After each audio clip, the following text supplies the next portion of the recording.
They ordered us to kneel, so we turned their stars into fire. Part 1. The day the ships came, Samantha Wells was training new pilots on the moon base. The massive shadow fell across Earth first.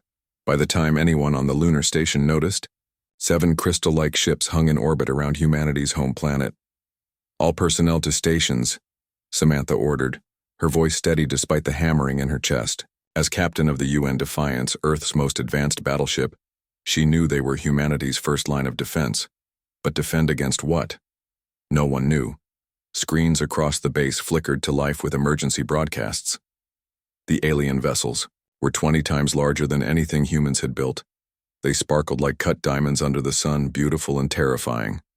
"Captain Wells, you're needed in communications," said a young officer, sweat beading on his forehead. Samantha nodded and strode through corridors filled with rushing personnel. When she entered the comm center, she found Admiral Harris staring at the main screen. "They're broadcasting on all frequencies," he said without turning.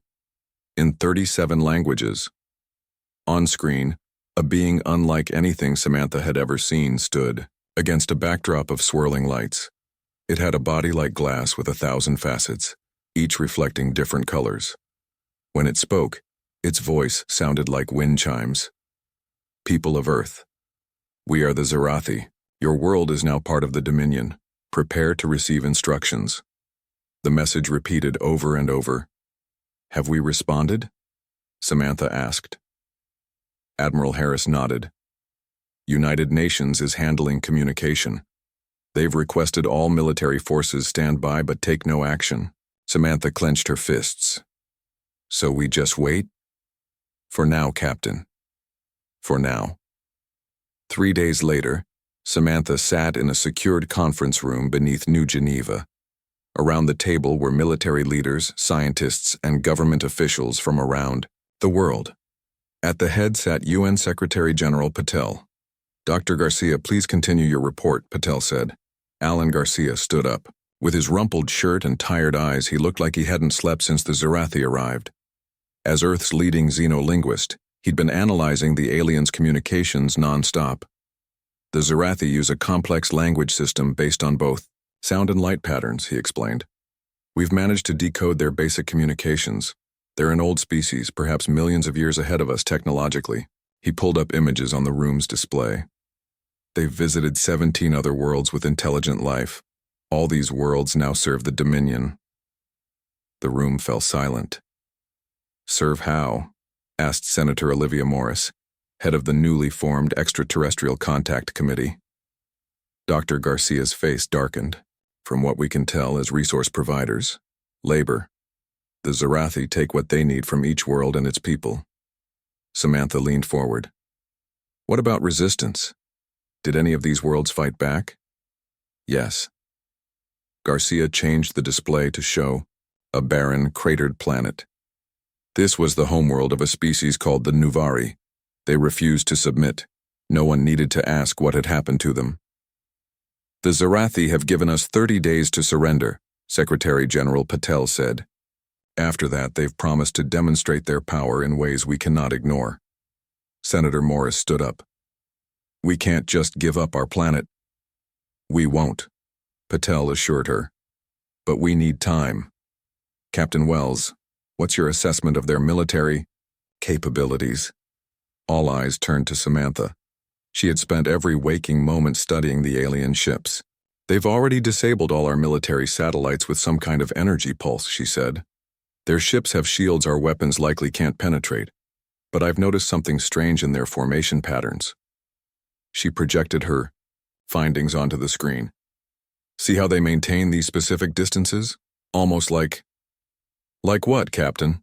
Admiral Harris prompted. "Like they're nodes in a network," she finished. "They're always in perfect geometric alignment even during maneuvers. I think their ships might be interconnected somehow." Dr. Garcia's eyes widened. "That matches what I've found in their language.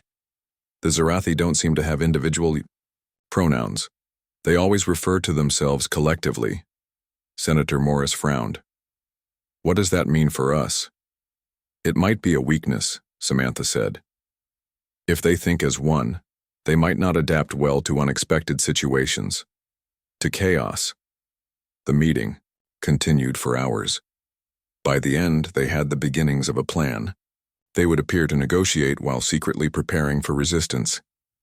1 week later, Samantha stood on the observation deck of her ship, watching Earth below. The Zarathi had established a base in the Pacific Ocean. Smaller craft, now regularly, traveled between their ships and Earth's surface. "Captain," came a voice behind her. It was Nathan Stone, her second in command. "Dr. Bennett has arrived." Samantha turned to greet the newcomer. Dr. Eliza Bennett was shorter than Samantha expected, with quick eyes that seemed to take in everything at once. "Captain Wells," Dr. Bennett said, shaking her hand firmly. "I've been studying the energy, signatures from the Zarathi ships." "Find anything useful?" Samantha asked. A small smile crossed Dr. Bennett's face. "Actually, yes. Their shields operate on frequencies we can detect, and if we can detect them, we might find a way through them," Samantha finished. "Exactly.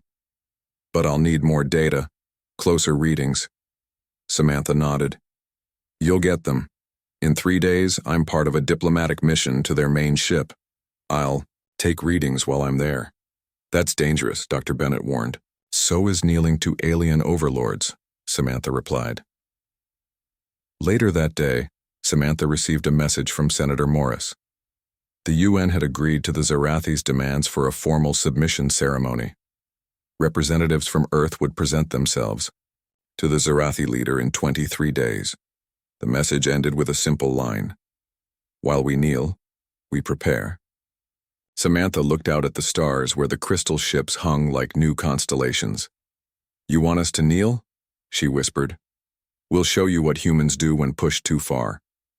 On her screen, reports came in from around the world. In secret facilities, humanity was gathering its strength. Dr. Garcia continued studying Zarathi language patterns. Senator Morris coordinated underground resistance plans.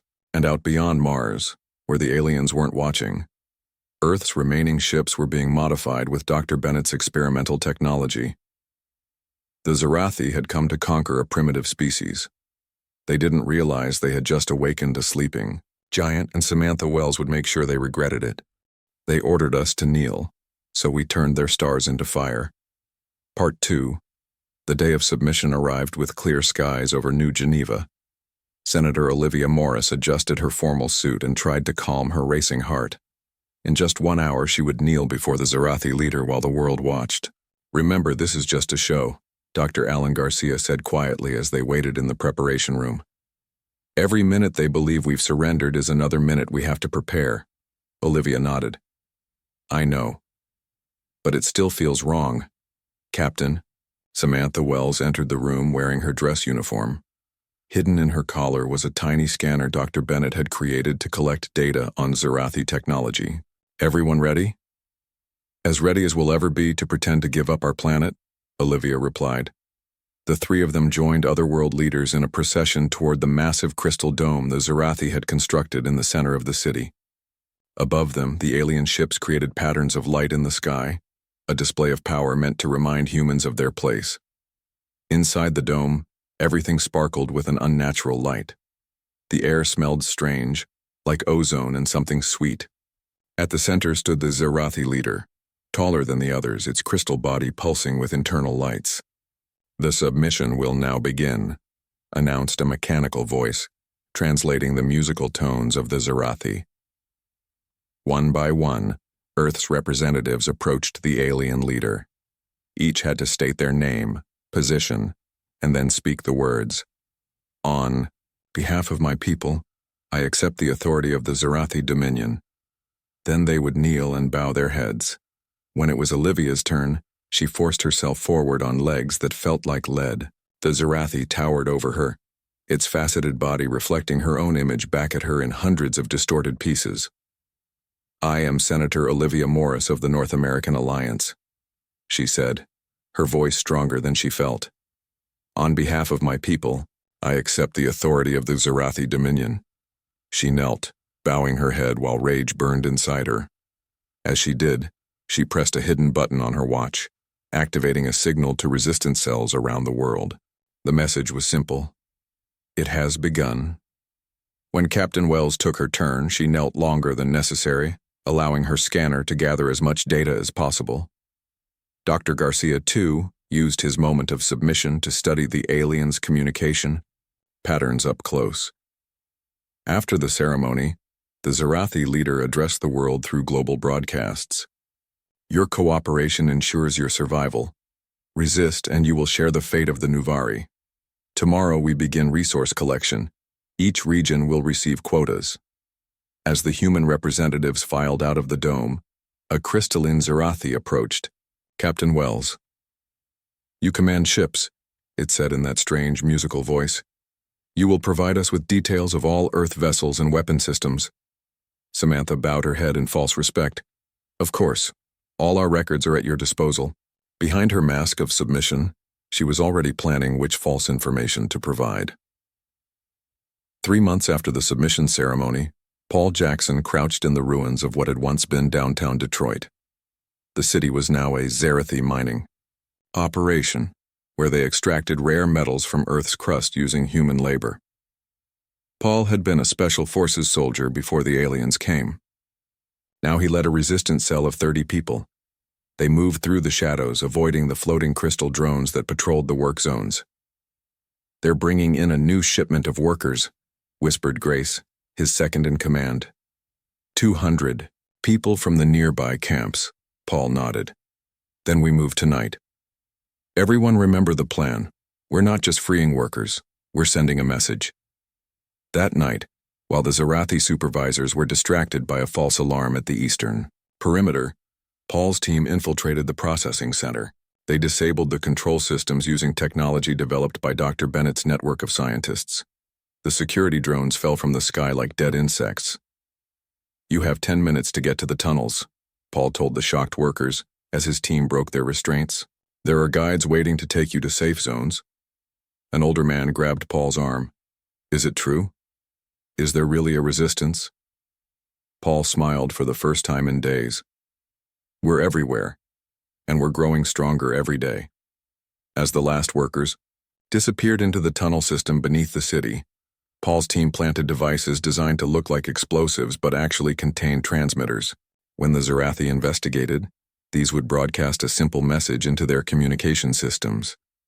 Humans do not serve, humans fight. In her hidden laboratory beneath the Alps, Dr. Eliza Bennett reviewed the data Captain Wells had collected. After months of analysis, she had made a breakthrough. The Zarathi ships aren't just connected in formation, she explained to Commander Nathan Stone. They're dependent on each other. They share power, information, everything. If we could disrupt one ship at the right point in their network, we could affect them all, Nathan finished. Have you found a way to do that? Eliza's tired face lit up with excitement. Maybe. Their shields operate on a frequency we can detect.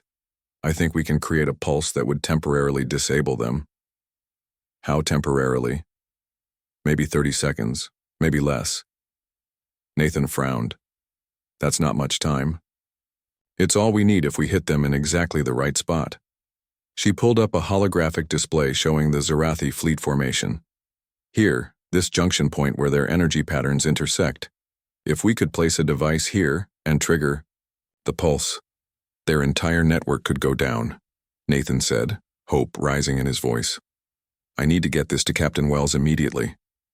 Dr. Bennett nodded. Use the quantum communication line. It's the only one they can't detect. That night, the plan began to take shape.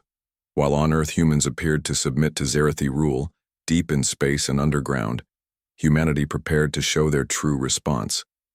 At a secret facility hidden in an asteroid belt beyond Mars, Kevin Dawson supervised the modification of Earth's remaining space fleet. Using Dr. Bennett's technology, they were creating weapons the Zarathi would never expect. We've got 20 ships ready, he reported to Captain Wells via secure channel. How much longer do we need to keep pretending to kneel? Samantha's face was grim on the screen.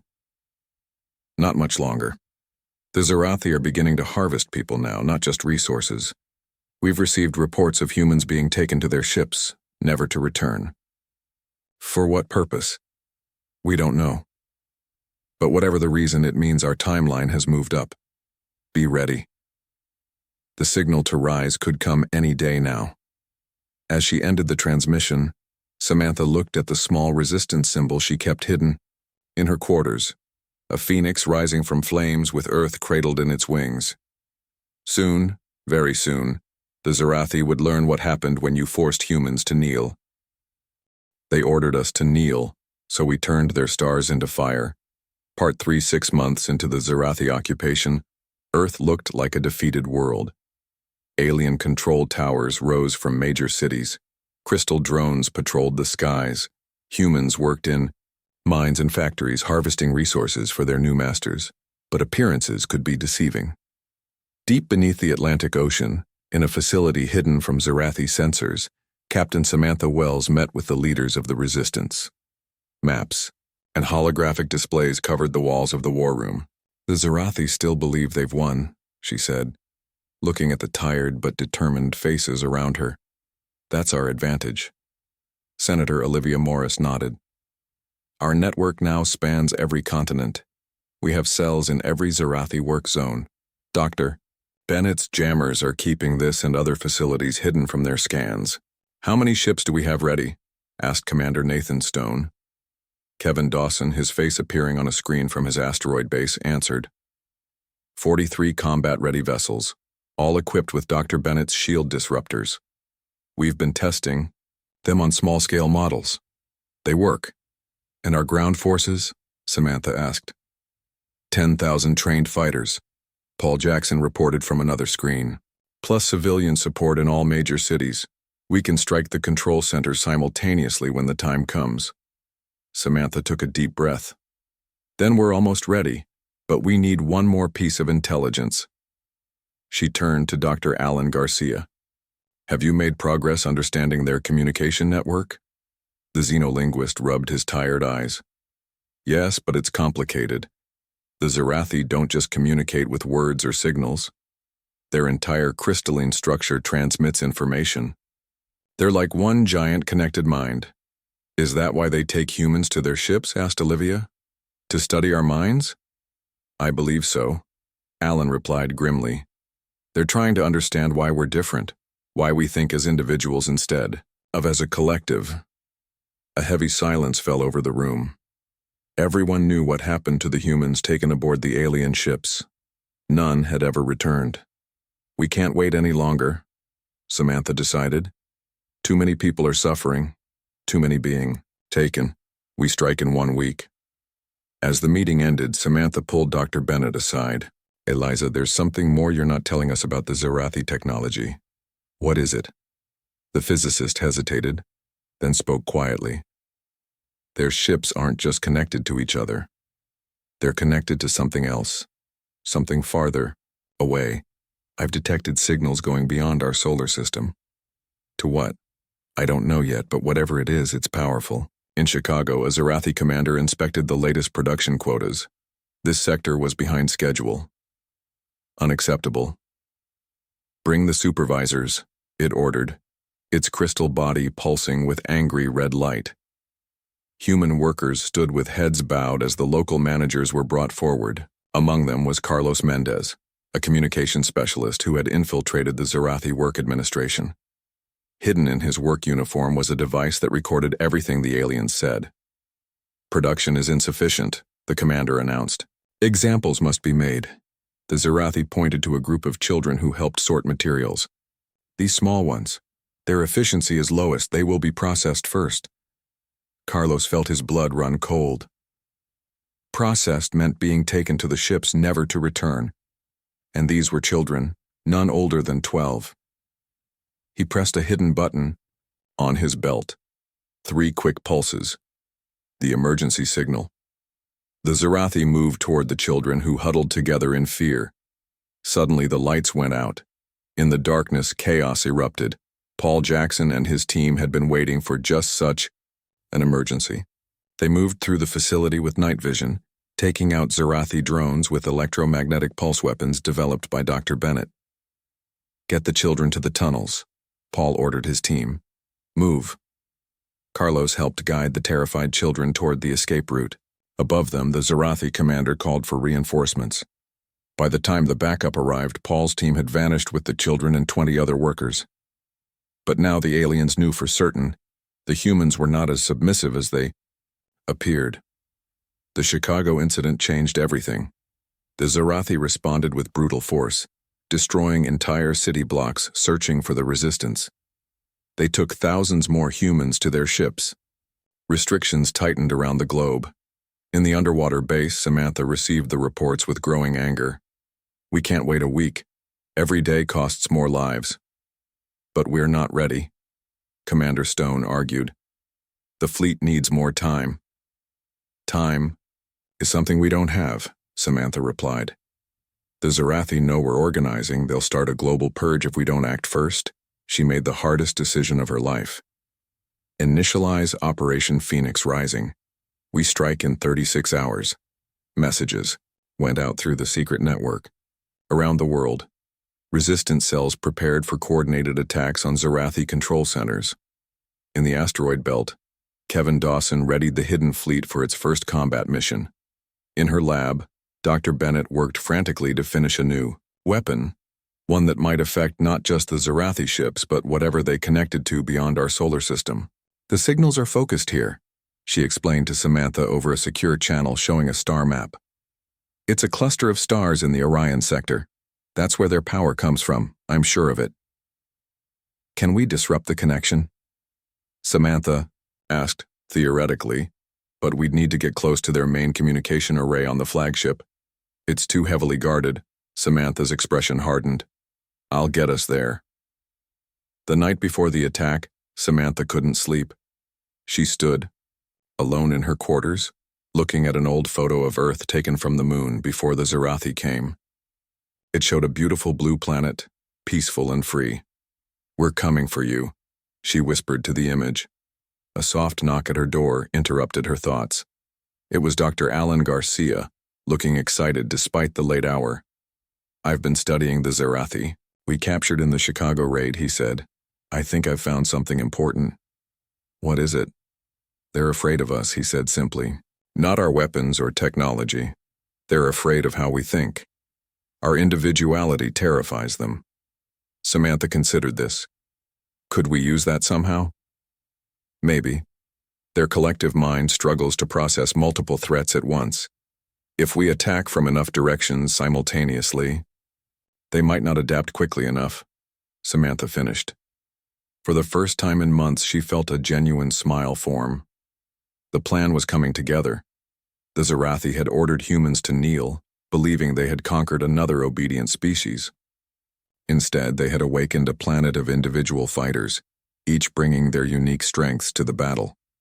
Tomorrow, the pretense would end. Tomorrow, humanity would stand. They ordered us to kneel, so we turned their stars into fire. Part 4 Operation. Phoenix Rising began at dawn. Across Earth, resistance fighters moved against Zarathi control centers. In orbit, the alien ships suddenly detected multiple threats, as hidden human vessels emerged from concealment.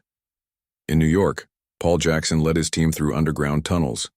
They carried weapons designed by Dr. Bennett, guns that fired pulses matching the frequency of Zarathi shields. Remember, Paul told his fighters, aim for the center of their bodies. That's where their core consciousness is located. They burst into the main control center. The Zarathi guards turned, crystal bodies flashing with alarm. Paul fired first. His weapon's pulse hit a guard, and for a moment the alien's body went dark. Then it collapsed into pieces. Similar scenes played out in cities around the world. The resistance had the element of surprise.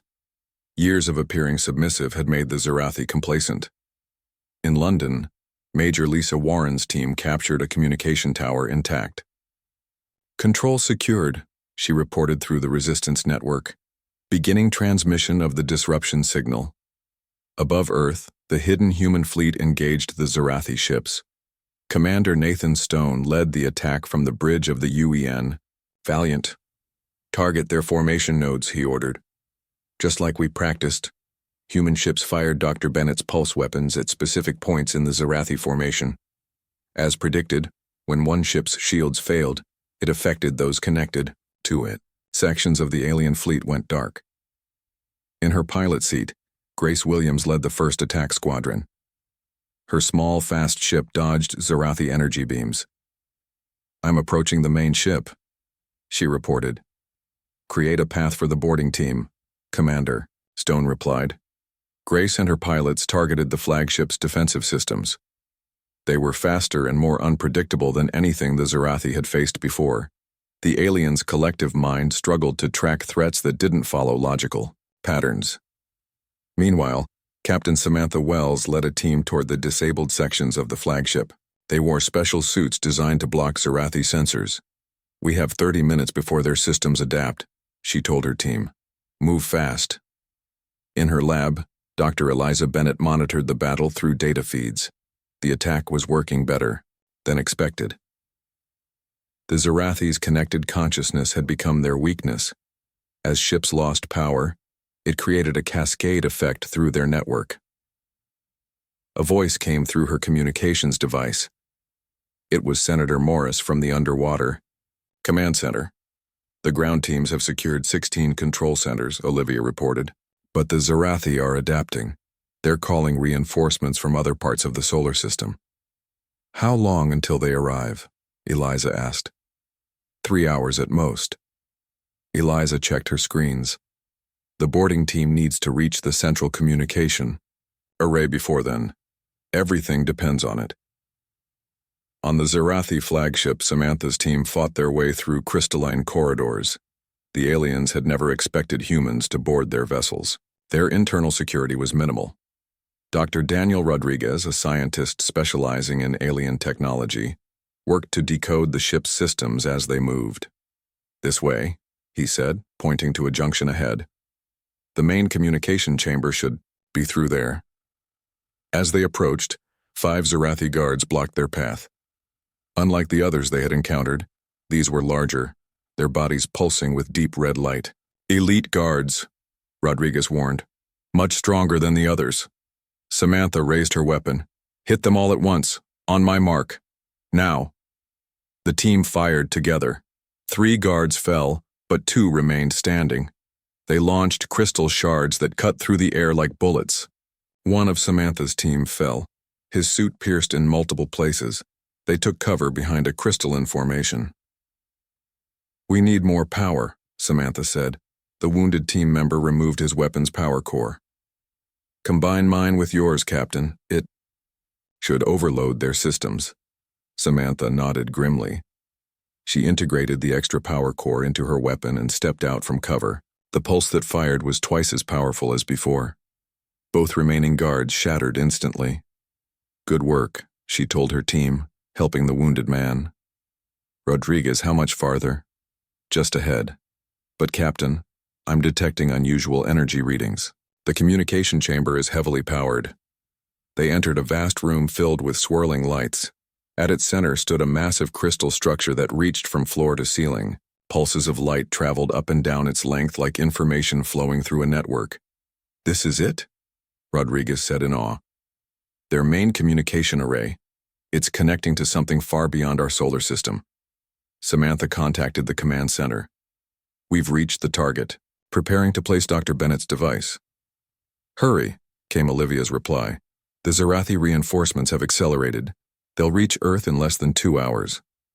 Rodriguez worked quickly to interface Dr. Bennett's device with the alien technology. "It's like nothing I've ever seen," he said. "Their entire communication system is based on quantum entanglement. They're linked to something in real time despite the vast distances." "Can the device still work?" Samantha asked. "I think so, but it will take time to fully integrate.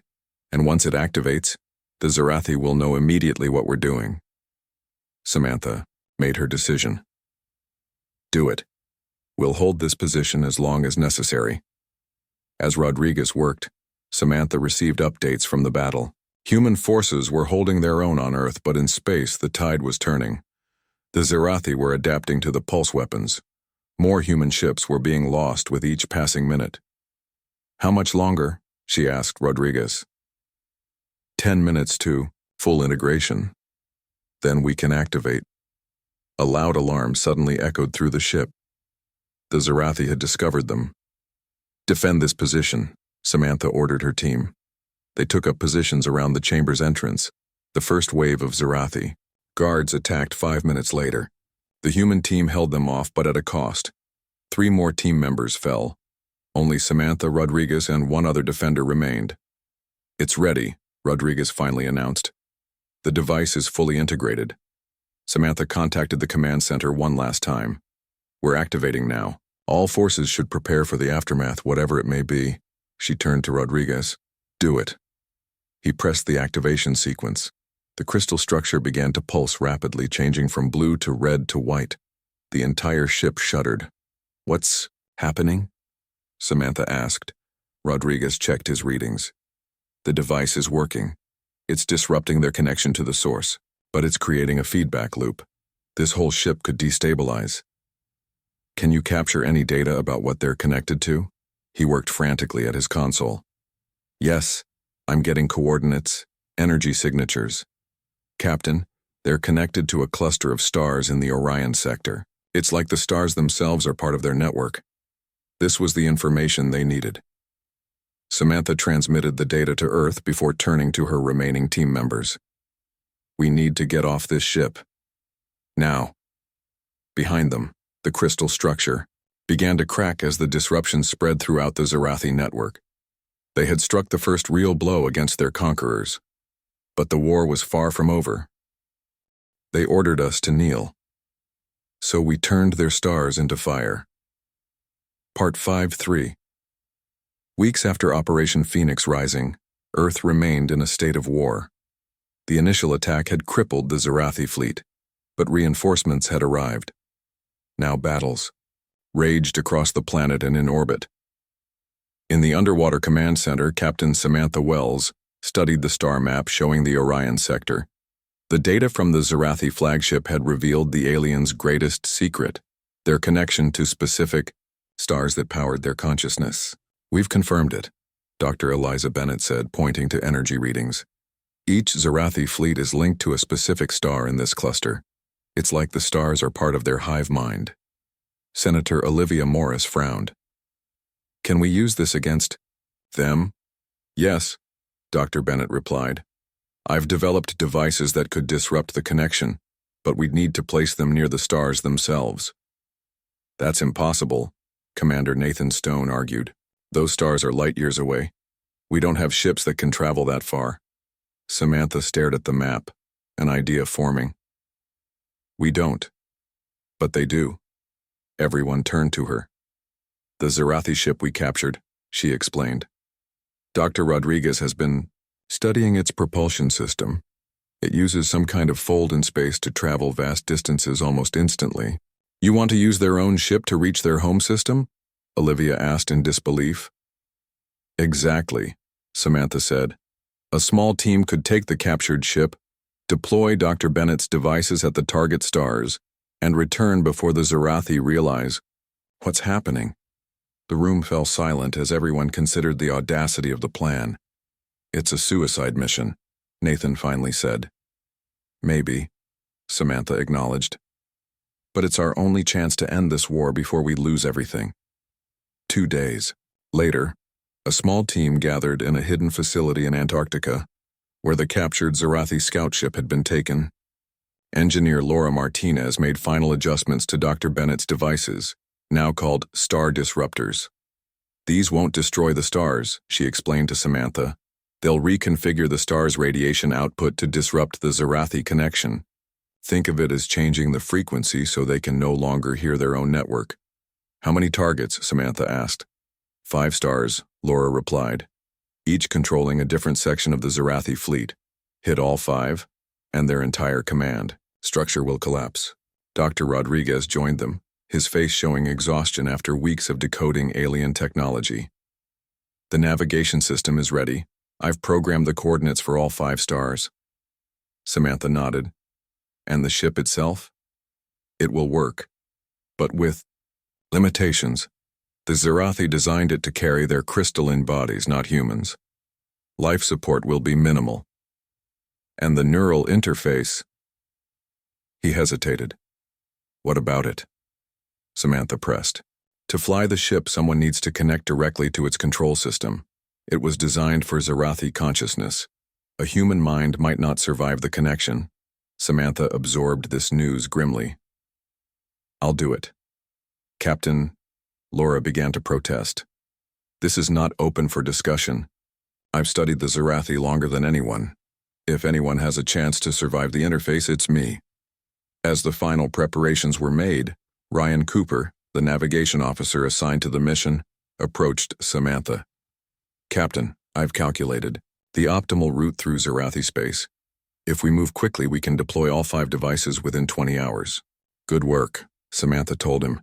"Make sure everyone knows their role. Once we begin, there's no turning back." That night, as Earth's forces prepared for a major offensive to distract the Zarathi, Samantha's team boarded the alien vessel.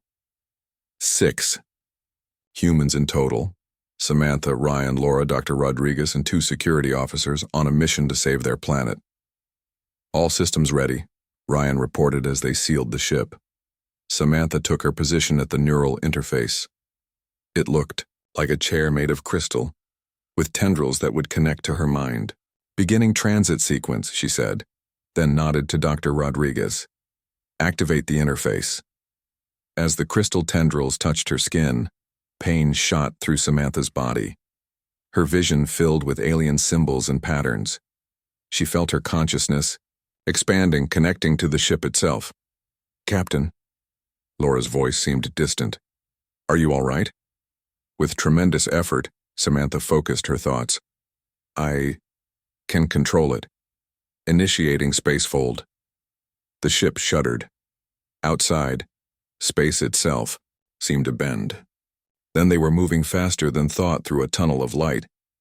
Their arrival in the Zarathi home system was met with no resistance. The aliens had never expected an attack here, at the very source of their power. "First target in range," Ryan announced. Through the neural interface, Samantha could feel the star's energy. It pulsed with the same rhythm as the Zarathi ships. She guided their vessel closer. "Deploying first disruptor," Laura reported. The device launched toward the star, its systems activating as it approached. For a moment, nothing happened. Then the star's color shifted slightly, its radiation pattern changing. Immediately, Samantha felt a disturbance through the neural interface. "It's working," she gasped. "I can feel their network breaking down." They moved to the second star, then the third. Each time, the disruptors performed perfectly. Each time, the pain in Samantha's mind grew as the ship's systems reacted to the changing star patterns. By the 5th star, she could barely maintain consciousness. Blood trickled from her nose and ears. "Almost there," Ryan said, his voice tight with concern. "Hold on, Captain." The final disruptor deployed. As it activated, the star's energy shifted dramatically. All 5 stars now pulsed with a new frequency, one the Zarathi could no longer use. "It's done," Laura said in awe. "We've changed their stars." Through the interface, Samantha felt the Zarathi consciousness across the galaxy reacting in confusion and fear. Their network was collapsing. Their hive mind was breaking apart. "Get us home," she whispered. Ryan programmed the return coordinates. The ship folded space once more. They emerged near Earth to find the battle had changed completely. Zarathi ships drifted powerless in orbit. On the surface, alien control centers stood dark and empty. "All Zarathi forces have shut down," Admiral Harris reported when they landed. "It's like they just turned off." In the command center, as medical teams worked to stabilize Samantha, Senator Morris confronted the Zarathi commander. The once imposing crystal being now seemed diminished, its internal lights flickering weakly. "Your forces are defeated," Olivia told it. "Your ships are disabled. What do you have to say?" The Zarathi's musical voice was faint. How did you break the connection to the stars?" "You ordered us to kneel," Olivia replied. "So we stood up. You threatened our world, so we reached out to yours. You tried to make us part of your collective, but our strength lies in our individuality." The alien commander's lights dimmed further. "What will you do with us now?" Olivia looked at Samantha, who had insisted on being present despite her injuries. "That's not how humans work," Samantha said. We don't conquer. We don't enslave. We offer a choice. Leave our world and never return, or stay and learn to live as individuals, not as a collective. In the days that followed, most Zarathi chose to depart. Without their connection to the stars, they were lost, confused. But some stayed, curious about this species that had defeated them against impossible odds. Earth began to rebuild, and in the night sky, 5 stars in the constellation Orion now shone with a slightly different light, a reminder of the day humanity refused to kneel.